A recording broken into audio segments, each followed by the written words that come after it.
സംസ്ഥാനത്ത് കൂടുതൽ പേർക്ക് മഞ്ഞപ്പിത്തം സ്ഥിരീകരിക്കുന്നത് ആശങ്ക വർദ്ധിപ്പിക്കുന്നു. ഈ സാഹചര്യത്തിൽ ആരോഗ്യവകുപ്പ് മാർഗനിർദ്ദേശം പുറത്തിറക്കി. മുതിർന്നവരും കുട്ടികളും ഗർഭിണികളും മറ്റ് രോഗലക്ഷണങ്ങളുള്ളവരും പ്രത്യേക ജാഗ്രത പുലർത്തണമെന്നാണ് നിർദ്ദേശം.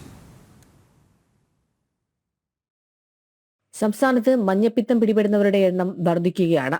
ഹെപ്പറ്റൈറ്റിസ് എ വൈറസ് അഥവാ മഞ്ഞപ്പിത്തം കരളിനെ ബാധിക്കുകയും കരൾ വീക്കത്തിന് കാരണമാവുകയും ചെയ്യുന്നതിനാൽ അതീവ ജാഗ്രത പുലർത്തണമെന്നാണ് ആരോഗ്യവകുപ്പിന്റെ നിർദ്ദേശം.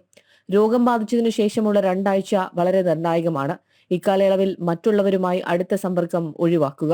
മലിനമായ ജലസ്രോതസ്സുകളിലൂടെ വൈറസ് പകരുന്നതിനാൽ കുടിവെള്ള സ്രോതസ്സുകൾ സൂപ്പർ ക്ലോറിനേറ്റ് ചെയ്യണമെന്നാണ് നിർദ്ദേശം. ഹെപ്പറ്റൈറ്റിസ് എയുടെ ഇൻക്യുബേഷൻ പീരീഡ് 6 ആഴ്ചയാണ്. പ്രായമായവർ, ഗർഭിണികൾ, കുട്ടികൾ, മറ്റ് അനുബന്ധ രോഗങ്ങളുള്ളവർ ഏറെ ശ്രദ്ധ പുലർത്തണമെന്നും ആരോഗ്യവകുപ്പിന്റെ മാർഗനിർദ്ദേശത്തിൽ പറയുന്നു. ഭക്ഷ്യസ്ഥാപനങ്ങളിൽ ജീവനക്കാർക്ക് ഹെൽത്ത് കാർഡ് നിർബന്ധമാക്കിയിട്ടുണ്ടെന്നും പരിശോധനകൾ വ്യാപകമാക്കിയിട്ടുണ്ടെന്നും ആരോഗ്യവകുപ്പ് അറിയിച്ചു. എന്നാൽ ജ്യൂസ് കടകളിൽ ഉൾപ്പെടെ വേനൽ സമയത്ത് പരിശോധന കാര്യക്ഷമമാക്കാതിരുന്നത് ആരോഗ്യ ഭക്ഷ്യസുരക്ഷാ വകുപ്പുകളുടെ വീഴ്ചയെന്നാണ് ഉയരുന്ന വിമർശനം.